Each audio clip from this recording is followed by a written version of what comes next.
All right. Hey, everybody. Welcome to another episode of Real Live Talk. Really appreciate you guys for taking the time to check out this podcast. Awesome to be back with you today. Hope everybody had an awesome Thanksgiving and you're having a great day so far. I'm really just blessed and honored and excited to have Mike Kim as my guest for this episode. Mike is a brand strategist for business thought leaders, coaches, and authors who want to create impact with their ideas and get their message heard. His refreshing approach has made him a sought-after speaker, online educator, and consultant for top thought leaders. Mike's clients include New York Times best-selling authors and other experts featured on PBS, TED, CNN, and Fox. He's been featured in and written for Inc., Entrepreneur, and the Huffington Post. And Mike is the author of the Wall Street Journal best-selling book, You Are the Brand, the 8-step blueprint to showcase your unique expertise and build a highly profitable, personally fulfilling business. Mike, it's truly an honor to talk with you today, man. Thanks for doing this. My pleasure, Duke. It's a pleasure to be here. I hope to add some value to everyone today. Yeah, man. I'm excited about it too. And first of all, congratulations on the success of your book. Did you have an expectation that it was going to do as well as it has? Well, thank you. Yeah, we had a goal. I had a goal. I wanted to hit a bestseller list, so we hit two: Wall Street Journal and USA Today. It was a lot of work, and I knew it would be. And I had a lot of author friends who had kind of walked the path before me, and they're like, "Well, this is what it's going to take if you want to do it." And I'm like, "Well, you only write a first book once, so let's just go all out." There's one thing I will do. It's work hard. I don't mind if it's hard. It just has to be worth it. And so it's been worth it. That's awesome, man. Well, for real, congratulations. Thank That's you. so cool. What was that like once you first found out that you had hit those bestseller lists? What did that sort of sense of accomplishment feel like for you? Absolutely nothing. And I'm not even kidding. I'm not even kidding. I think, that's a deeper thing in that, like, we tend to chase things or think that things or accomplishments are going to make us happy, and they really don't. It's something that Wow. I've learned over the last number of years.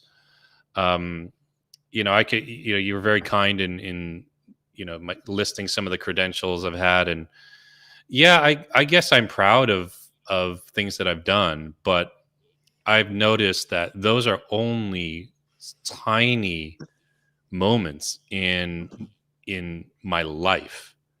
When I think about what I do on a daily basis, you hit a bestseller one day out of your life among 365 days. Mm, It's a drop in the yeah. bucket. And Yeah. people who find a ton of meaning in that kind of stuff, they set themselves up to continually chase a horizon that's never attainable. Wow. So I appreciate it in that I can see where I've come from, and there is maybe a place on the horizon I want to get to, which is great for setting goals. But for Mm, measuring your own happiness and measuring your goals and measuring your progress, looking at the horizon's a really bad idea. wow. It's never attainable. So, So yeah. wow. So, that's amazing. I'm really glad you went there, and I wasn't expecting that answer. So that was really cool. So this got to kind of a deep place really quick here, getting into the weeds already. But what would you say then is a better thing for whether we're talking about someone who's an entrepreneur, an aspiring entrepreneur, someone who's like content creation world, or somebody who's just building something? What would you say is a better thing to focus on? You said sort of looking too far ahead, looking at the horizon, and sort of setting all of our hopes or expectations on a particular result or something like that, and allowing our sort of self-worth and things like that to get wrapped up in that can get to a really sort of disconnected and unhealthy place pretty quick. And I think that that kind of thinking ends up with a lot of people getting into burnout and stuff like that, working hard for the wrong reasons, not necessarily working in the smartest way. What would you say is like a better thing, or maybe it's more than one thing, I don't know, but that people can focus on that are sort of in that process of building something?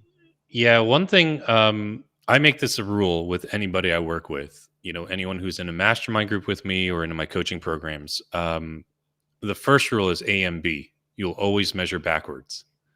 Okay. It's sort of like when you were a kid growing Sure. up, and maybe you'd stand against the edge of the wall, and your parents would draw a pencil line on the wall to see how tall you've gotten, over time, and they mark the date. Yeah, we do that. That's how you have to measure your progress as an entrepreneur. There will always be somebody who's faster, bigger, seemingly more successful. And yeah, there's a market out there. Yeah, there's a market that you have to pay attention to. But ultimately, we have really bad memories. Human beings have really Mm, bad memories when it comes to looking at where we started versus where we're going, especially really hardworking people. mm, Sure, you have those folks who are like, oh, you know what? Look, like I did 10 push-ups more than like a year ago. I'm making progress. That's not real progress. But for those of us who push pretty hard, we're willing to work hard. We have really short memories when it comes to looking at, how far we've come. mm, So what I do is, well, first of all, whenever anyone works with me, I make them take a snapshot of where they are right now, and if that's in marketing or business, I'm like, well, no, just take a screenshot of all your social media accounts. I want you to see how many followers you have, how many posts you've created, how many podcast episodes you've recorded, what you've published. And it's going to be December 2021. And we're going to look back on this in a year, and if you can snapshot your finances, snapshot that too. mm. And people are Yeah. shocked. 6 months later, they're like, oh my gosh, I've made this much money. Or, oh my gosh, I've published this many podcast episodes since then.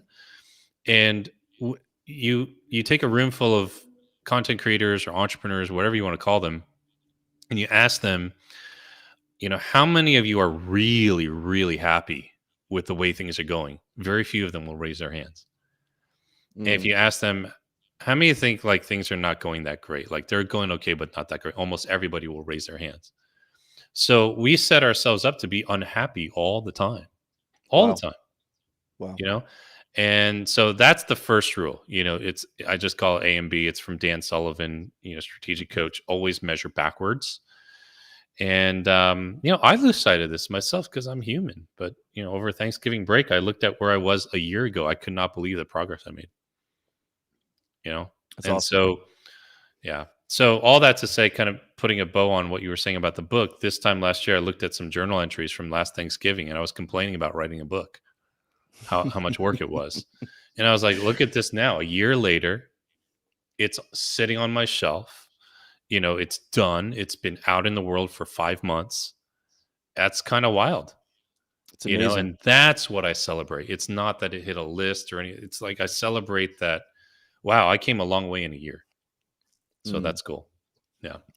Yeah, man, there's a lot of things that you just said that I would like to go on. I know whichever question I ask next is going to lead us on a certain kind of rabbit trail, so I'm just trying to think some things through. But so in other words, sort of what you're saying is, or is this sort of what you're saying, that it's better to essentially compete against yourself as opposed to comparing yourself against other people, or like compare yourself against other.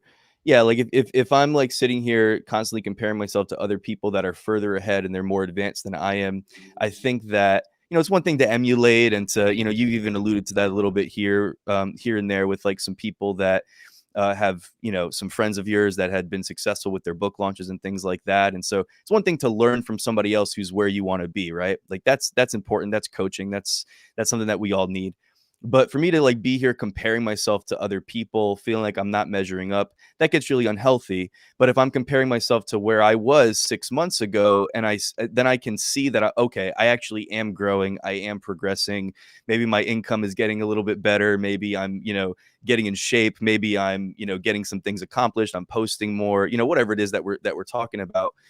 Would you say, as like just sort of generally speaking, that's a good way to look at things? Yeah, generally speaking, I think so. I look at other people and what they're doing as Sure. inspiration or motivation. Um, it lights a fire under me, because we all have a competitive bent as well. Competition's not wrong. Mm, If you can just use it though to leverage the best version of yourself, that's when it really serves you well. I remember when I was going through the messy middle of writing a book, I found a book that was written by a guy I knew, and the book wasn't that good. and I knew it wasn't really good. And Mm. I put that book on my TV, in front of my TV, and I was like, if this guy can write a book, so can you. Now, I'm never going to tell anyone what book that was, right? Because he's a Sure. good person, but I just felt like I can write a better book than this. And I'm not writing it simply because I'm choosing not to Yeah. write it. Right. So if this guy had the grit and the discipline and the focus to do it, um, then I can do it. Yeah. So I use that as sometimes, right? To because I like that. I like being yelled at. I when I train with my kickboxing trainer, he just yells at me. You know, I respond to that, right? I don't need the whole lovey dovey, you can do it kind of thing. We all have those moments, but more or less, I want to rile myself up. Yeah. But at the end of the day, it's a really bad measurement to measure myself against, someone who's written 8 books or someone who's been Right. kickboxing Right. for 8 years. It's just stupid. It just sets yourself up for failure. It's a mix between the both, right? So, Yeah. yeah. It's really good. The other thing that you were talking about that I thought was really cool was like looking at yourself back then before you wrote the book and kind of in that mode of complaining like we all do about how difficult it was and stuff like that. Sometimes I think that when we have a task in front of us that seems really daunting, like writing a book seems like a pretty daunting task, there's all different chapter breakdowns and like not Mhm. even just the writing but the editing process and just all of the stuff that goes into actually publishing something. And that just as an example, when you're looking at something ahead of you that's really daunting, I think we have this idea in our heads that, well, this is going to take me forever, this is going to take a really long time. But if you'll get disciplined with it and just sort of set up parameters in your life to make sure you can get that thing done. I've written a couple of books at this point, and the very first book that I wrote, it took me a really long time to actually publish it. I sat on it for actually years after I wrote it. But the actual writing process, once I sort of had it in my head what I wanted to do, I was amazed at how quickly I was able to write it and actually get it completed, thinking that it was going to take me all this time. And in other words, sort of almost setting myself up for failure in terms of the way that I was approaching it, because I just thought that it was such a daunting thing. But I think that there's a different way that we could approach things. I'm just curious, like, how did you approach, the writing of the book and actually, setting yourself up for success and able to get that thing accomplished? Yeah, I had to, some people do this, write 500 words a day. I just think that's ridiculous. I just don't work that way, and Hmm. and that's me saying I had to find out what worked for me. Yeah. I Yeah. wrote the book during the quarantines, right when we were locked down. Now I had a ton of content before that, that I repurposed into the book because I've been publishing so long. But sitting down at my laptop was just not working for me. It just was not working. I was doing too many Zoom calls because Mm. of quarantines, right? So because of the Yeah. quarantine. So my laptop became a device that I grew to hate because Okay. it symbolized work. And so writing this book on top of all the calls that I had during the day was more work, quote unquote work. So then I had a writer friend tell me about some program that helps you write better called Scrivener. I was like, this is another obstacle. I'm going to spend all this time and energy trying to learn how to use a program rather than actually working on the book. Yeah. So I copied and pasted the entire manuscript into Google Docs. And I would go, my friend owned a bar that was like kind of secretly open um, during the quarantine. She was actually just doing food delivery out of the bar, so no one was there. But she was like, just sit here if you want. We're just Mm. taking food orders to go.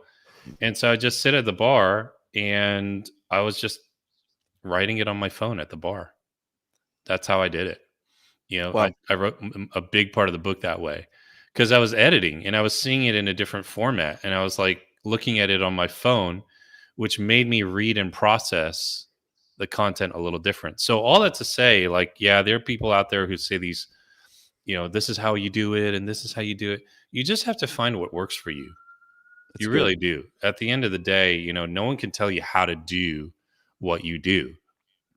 They can share principles and you can glean from them and things like that. But you have to find what works for you, and that's just what worked for me. Maybe the next time it won't. Maybe the next time I'll want to sit down in some cabin or in Maui or something, write a book. But for this time through, that's how it worked. That's really good, man. I think that's something that we could take into so many areas of life, is to figure out what works for you. I think so often we're trying to, again, with the comparison thing, and even beating ourselves up sometimes because we're not disciplined enough in this area, or because this, but maybe it's not that you're not disciplined. Maybe it's just that that's not how your mind works. And so figuring out what works for you, and allowing that to sort of be the thing that pushes you and drives you. I think that that's way more helpful than trying to subscribe to a certain formula just because it's worked for other people. Not that there's anything wrong with formulas, or what other people have done and stuff like that, but I think that that's really, really good advice. I want to ask you, Mike. So can you just explain a little bit of the concept of "you are the brand," and sort of becoming your own, becoming the brand, and yeah, that concept behind "you are the brand"? Yeah, we've seen this term personal branding kind of make its way into Yeah. every facet of life, right? Um, Corporate America, sports, celebrity. Now, this idea of personal branding has been around forever. I mean, since marketing existed.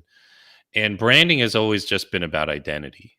A lot of people ask what a brand is. It's just an identity. If you have a sneaker and it has a swoosh on it, it's a Nike swoosh. If you don't, it's still the same sneaker. It just doesn't have a swoosh on it.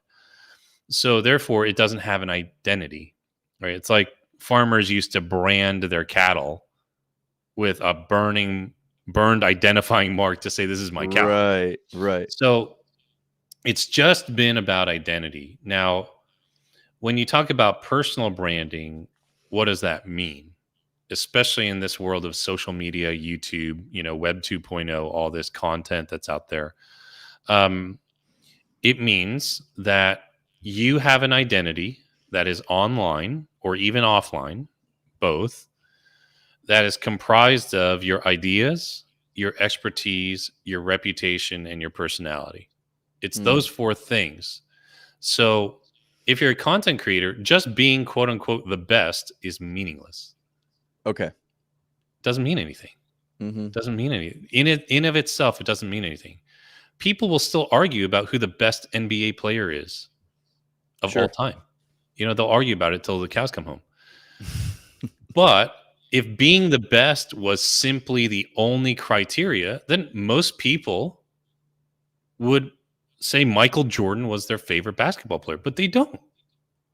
So being the best doesn't mean that people like you. Being the greatest does not automatically mean you're going to get business.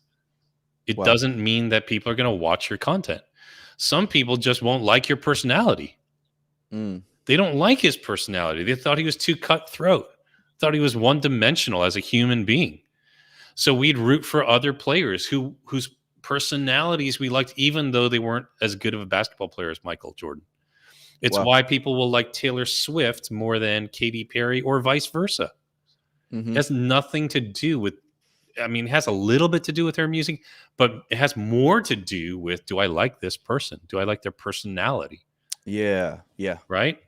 So when you talk about all these content creators and these podcasters and YouTubers and people on Instagram and so on and so forth, all things being equal, I could say the same thing as somebody next to me when it comes to, or they could say the same thing as I do, and they'll pick that person over me or vice versa because of either my reputation or my ideas or just my personality. It has nothing to do with my expertise. So this identity, this idea of identity, it's something that you can craft, but it's not going to be long before people find you out.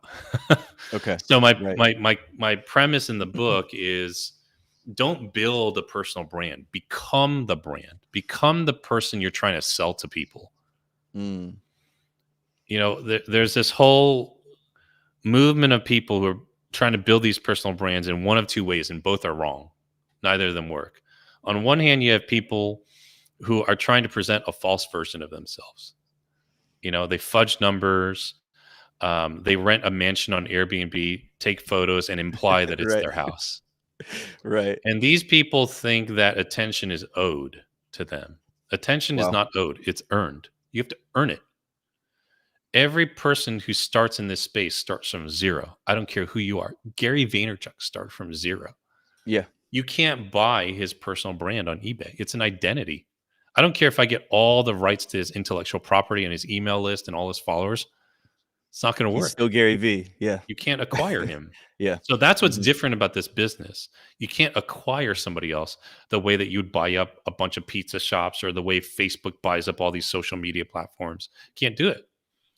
Then on the other hand, you have these people who are like, oh, yeah, I'm not going to be fake like those idiots over there. I'm going to be real and authentic. And these people, authenticity is a big buzzword in personal branding. Mhm. And those Sure. people don't realize that they're selling their struggles and not their solutions. Okay. They're just like, in the name of being honest and authentic, they just air all their dirty laundry. They're not actually fixing a problem.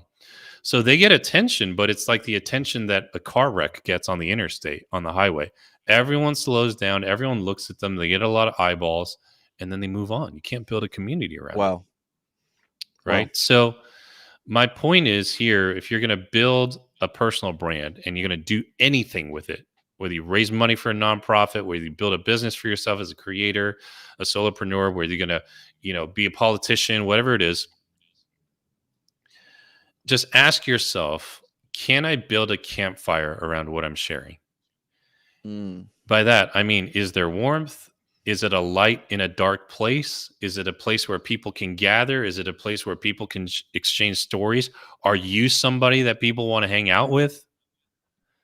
Here we are on the cusp of Thanksgiving when we're doing this. It's like, do people actually want to go over your house for the holidays, or do they avoid you? Yeah. And if you're going to say that you're going to be a personal brand or a leader or a thought leader or an expert or an influencer, whatever what word you want to use, you need to ask yourself, are you somebody who is someone that other people want to hang out with?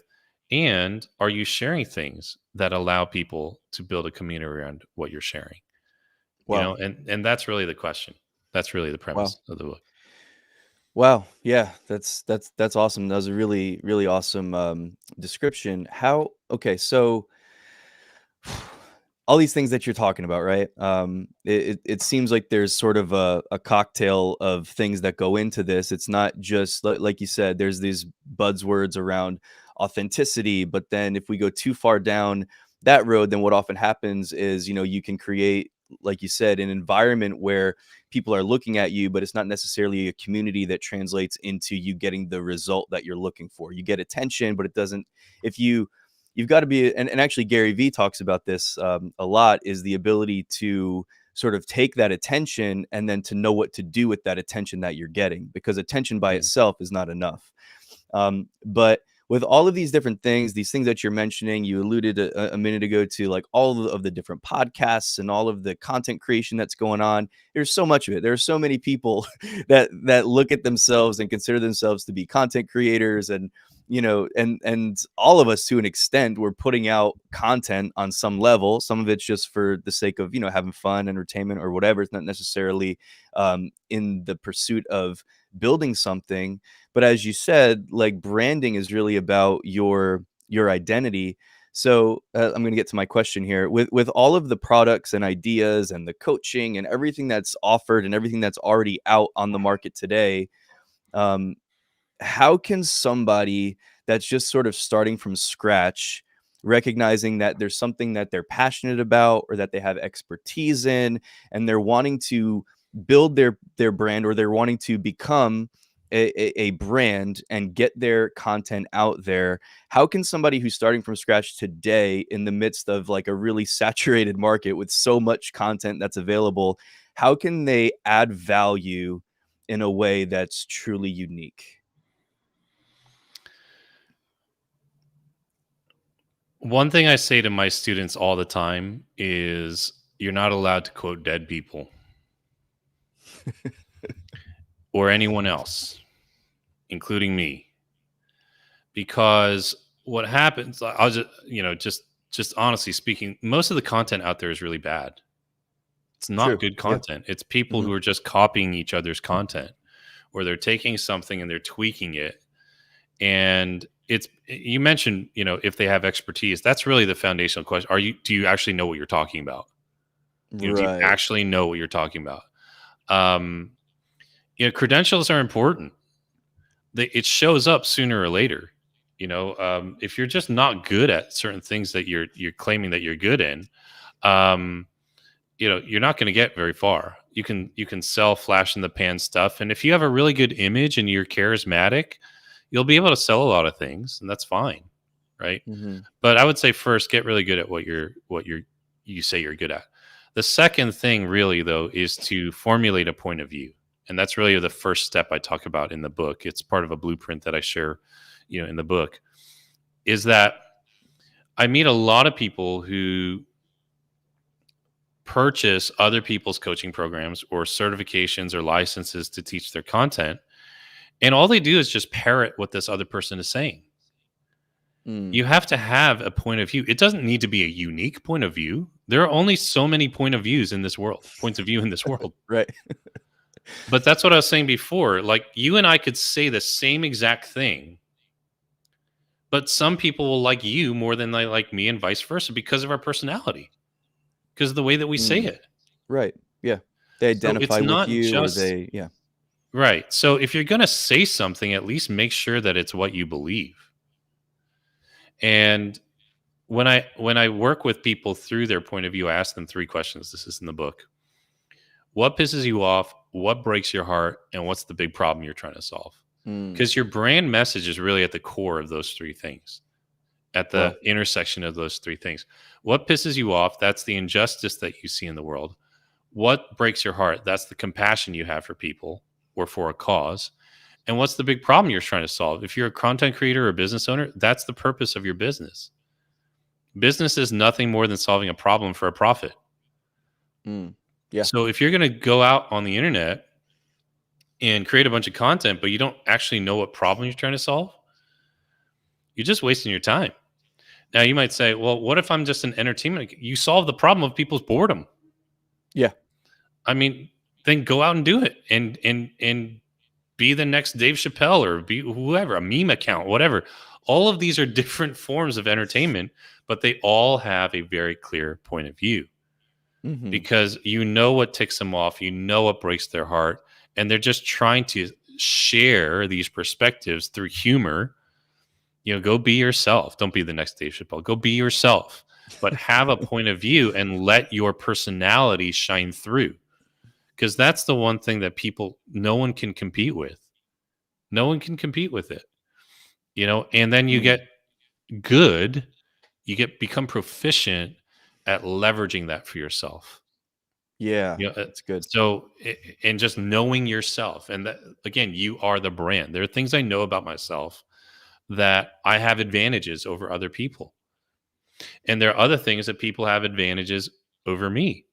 They just know how to leverage it. I know how to leverage what I do or who I am, right? And, like, really think about this, Duke. I'm a Korean guy who has been hired to write in English for some of today's top business thought leaders. Like, really think about how Uh-huh. ludicrous that would sound when I was in high school. Right. Hey, Right. Mike, you're some Korean kid from New Jersey, and you're gonna write books for some of the top business thought leaders out there. You're gonna get hired by people like John Maxwell and Dr. Daniel Amen and Donald Miller. Like, that's so ridiculous, because if you ask my parents that when I was growing up in New Jersey, they would be like, he's just gonna become a doctor or lawyer because that's what Korean kids do. Like, it doesn't even make Wow. sense that, I mean, I've always been a native English speaker. I was born in California. But think about how ludicrous that is, that how strange that sounds in a prior generation, Mm. you know? And Yeah. sure, my expertise was there. I got really good at what I did. I had a certain personality that, some of these clients liked. They liked that I was no nonsense. I was a pretty straight shooter, right? And they liked my ideas. And as I've shared that online, and a lot of these clients came to me after I built my own business, and so Um, it really has to do with a confluence, like I said before, your ideas, your expertise, your reputation, your personality. And there, I have close friends who teach personal branding, and I don't feel like they're competitors Mm, because I'm like, dude, yeah. you're British. People don't like you because you're British. Like, we'll just joke about that. And then he'll say, people think you're smart because you're Asian. And I'm like, whatever, it is what it is. Or you have a commanding presence, Mike, because you're 6'3". And I am. And I know how to Mhm, use these things. Some of it's physical, some of it's intellectual, some of it's emotional, some of it's personality driven. All these things, man, are a confluence of who we are. And so the mhm, art of personal branding is learning how to use these things. I've picked up a lot of you on this interview. mm. You seem pretty Wow. quiet, laid back. A high octane go like, on volume 12 out of 10 every morning might not want to coach with you. But Right. Right. somebody who's a little bit more introverted, or I'm an introvert, believe it or not, but somebody who's a little less like that might want to coach with you. And there are, Mm. last time I checked, literally millions of people like that in the world. Yeah, So why are for we sure. competing? For sure. Why is it a rat race or a contest? Yeah. So yeah, all that. Yeah. Well, man, one of the things that you said is that there's with all the content that's out there, there's a lot of just bad content. There's a lot of content that's not that great. And so, I think that one of the excuses that exists in the back of people's minds that maybe causes them not to pursue something that they're passionate about is this idea that, well, it's too late for me. I'm too late in the game. There's too much out there. There's people that have already done this. Well, yeah, there's people that have already done it, but there's not like you haven't done it yet. And so there is that unique spin on it just because of who you are and because of your personality and because of what you're going to bring to the table. I think a little bit of believing in yourself has to be a part of the equation here, recognizing that you are a unique individual. You're a unique person who, just because you are who you are, as long as you're not trying to be like everybody else that's done it before, but you're bringing your own sort of unique flavor to the conversation. And then, as you said, be an expert. And if you're not an expert, like work on that, develop your expertise to make sure that what you're bringing, what you're producing, what you're putting out there is actually adding the right kind of value. It's adding value that's going to last and that's actually going to bring value into people's lives because, as you said, so much of the content that's out there doesn't do that. And so I think that that's something we can use as an excuse, but really there's such a great opportunity that's been created because there's so much sort of white noise out there that when somebody does come out with something that they're excited about, they're passionate about, that they're an expert in, and they do it in a unique and authentic way, that there really is a great opportunity to make an impact because what they're bringing to the table is actually something that's real and something that's got real, value and weight to it that is going to stand out in a world where there is just so much, sort of white noise and content that's really not that good. Hmm. Um, and so I think that's really really key. I wanted to ask you in what you were you just sort of were mentioning. One of the things that I would consider to be I was gonna well, here's the question. What do you think are some of the biggest mistakes that we make or that people make when sort of going out and building their brand? And I was going to say one of the things that you were just sort of talking about was not being yourself is probably in that category of a really big mistake that people make. But what are some other things, Mike, that you've noticed that people just tend to just not be going in the right direction and making. So what are some of the biggest mistakes that people make when they start trying to build something or build their own personal Yeah, brand? it's the biggest thing is really, you don't know what you want. Okay. Yeah. Are you Yeah. starting a business? Are you doing this as a hobby? Is it a side hustle?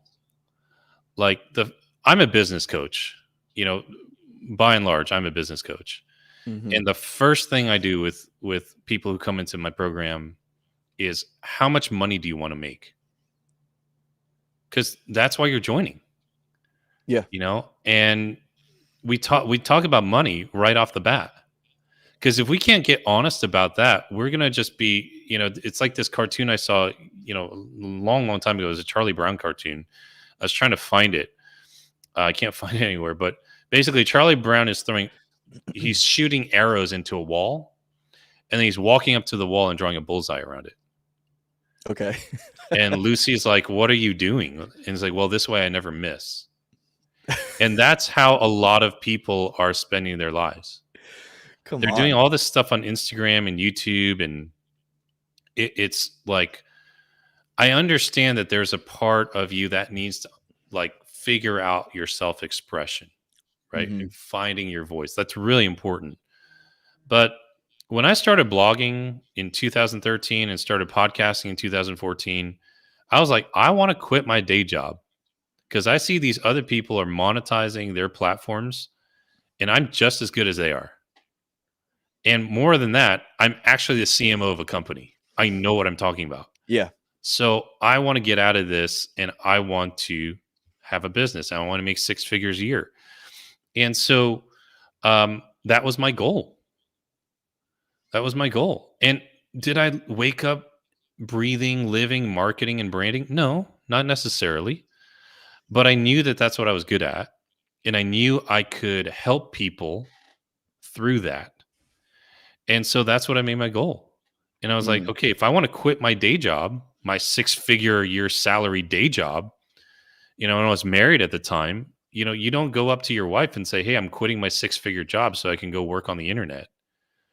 I needed real nuts and bolts plans. Yeah. I needed to tell her, I'm going to make this amount of money 3 months in a row, and then I'll be able to quit. Is that cool? And she's like, okay, if you can, I guess.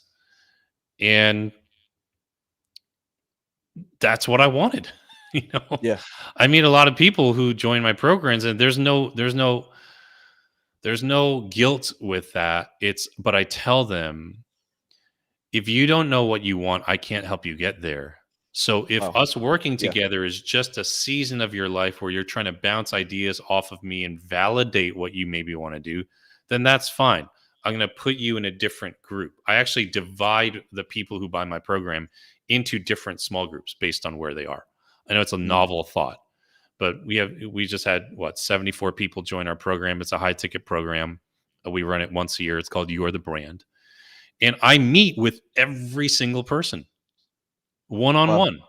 Name me one coach who does that. They don't do it, especially for that price point. It's not cheap, but it's not a ridiculous amount of money. And I know everybody in my program.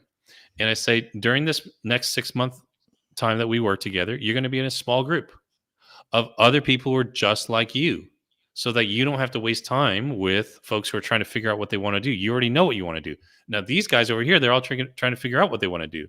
So I work with them in that case. So you got to know what you want. And then people will say, well, I want what you have. And I'm like, okay, well, then work for 8 years, because that's what it took. Do you have the staying power for this? You got to fall in love with the process. Yeah. So, I would just honestly, it's like, you're right.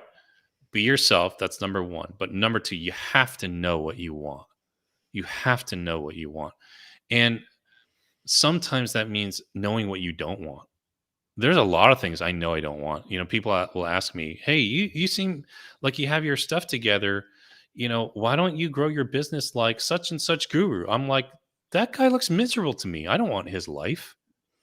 I don't have that. I don't need to be the most famous person in the world when it comes to personal branding. I don't want to be Gary Vaynerchuk. That looks exhausting to me. It honestly does. It really looks exhausting to me. He's built differently. Yeah. He's just built for that. And he's not built for me. And he's the way that I am. And so I'll see these guys, and I like going deep with a small number of people, which is why I met with everybody in my program. It's awesome. And I'm good with that. And I'm secure in that. Now, it took me years to find that out, right? Because I'm throwing things against the wall. But you have to be yourself. You have to know what you want. And a big part of that is knowing what you don't want, which then allows you to really be free in who you are. The first chapter of the book is titled, literally it's titled, Who do you have to become in order to serve people? Who do you have to become in order to serve the people you want to serve? Because we tend to think, what do I have to do to get paid? Yeah. The Right. deeper, more Yeah. profound question is, who do I need to become to help the people I want to help? Come And on, man. the first question is, who do you want to actually help? So all of that is tied in, and it's a lot to work through. And it is a business and marketing book, but sometimes I feel like it's more like a life coaching or personal development book Hmm. disguised as a branding and marketing and entrepreneurship book. But that's because entrepreneurship brings out, it brings out the best in you, and it also forces you to face the roughest parts of yourself, because It's good. most business problems are a personal problem in disguise. you know and Yeah. so Yeah. For sure. if you just want to make money, go flip houses or sell weed or do weird things online. You can make a lot of money, but if you're going to do this kind of business where you're sharing your ideas, your reputation, building a reputation, your expertise, your personality, Hmm. it's not an easy way to make money. It's very fulfilling if that's what you want, but there are way easier ways to make money, dude. Right. Oh yeah. Oh yeah. Believe me, I know, man. Well, Mike, I really appreciate you, man. I know we're up against the clock here. I have so many more things I want to ask you, but maybe we can set something up in the future. But before we completely run out of time, I did just want to make sure we point some people in the right direction. I do want to say that I can't recommend your book enough. I really appreciate your approach, even in that. With this stuff that we're talking about becoming an expert, there's one approach that you do take in the book that's like, just get started. Start with where you are, start with what you have. Don't wait until you're perfect at everything, because you never will be. But it's important to sort of get on that journey and get started, get the momentum behind you, because there's so much that you'll learn in that process, that you'll learn in that journey of even trial and error and failing and finding out what you are not interested in doing anymore. Like all of that stuff teaches you so many things by getting out there and doing it. I love the sort of like I just feel like you trim a lot of fat in this book, and you focus on things that are really going to help people get to where they want to go. And at like, $8 or whatever it is for the ebook, 14 whatever it is for the paperback, it's a tiny investment for something that I really think is so valuable. Even when you get into stuff talking about how people can price their products, like that right there is golden. That saving people potentially thousands of dollars, you know what I mean, in like making mistakes and correcting marketing errors, just all these different things that I really think it's such a worthwhile investment. So I encourage everybody that's listening to this podcast, whether you own a business or not, I believe that this book is going to really be valuable and beneficial for you. So the book is called You Are the Brand. I know that it's available on Amazon. Is there anywhere else that you would point people, Mike, where they could find that out?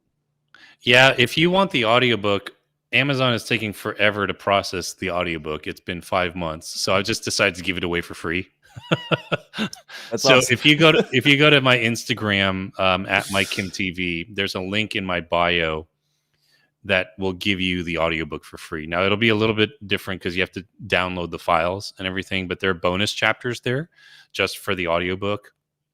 And the link is mikekim.com/YATB audio. You are the brand audio, YATB audio.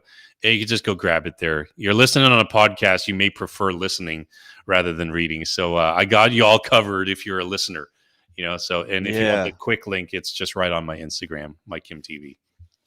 That's awesome. That's awesome, man. And again, so we've got MikeKim.com. I encourage people to check out the podcast. The podcast as well is called You Are the Brand, correct? Yep.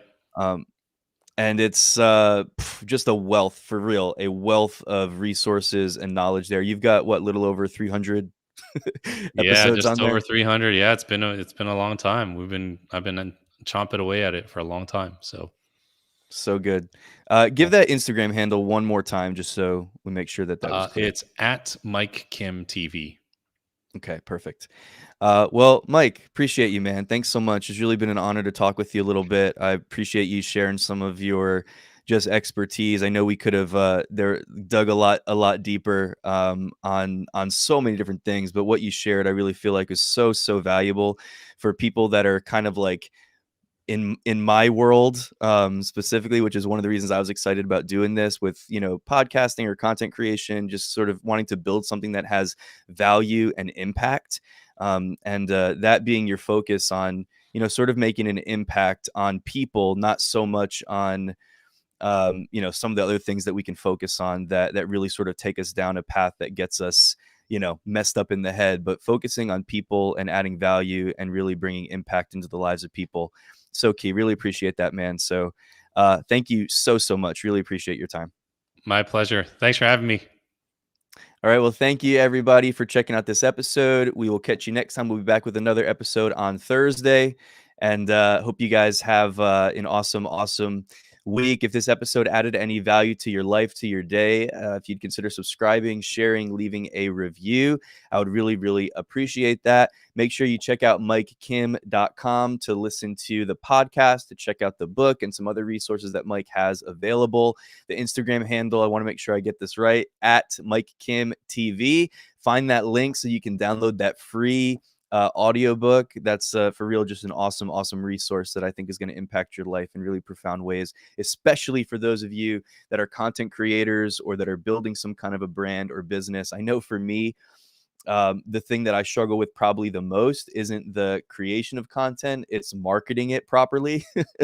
And so I think that that's something that a lot of my people struggle with, is not so much on the content creation side, but on the how do I get this in front of more people? And those are the kind of things that Mike will help you with in his book. And now there's even a free option to get it as an audiobook if you're interested in that. But I encourage you to check out the ebook or the paperback on Amazon.com. The book is You Are the Brand. And again, thank you everybody so much. Hope you have an awesome day. And I look forward to being back with you next time.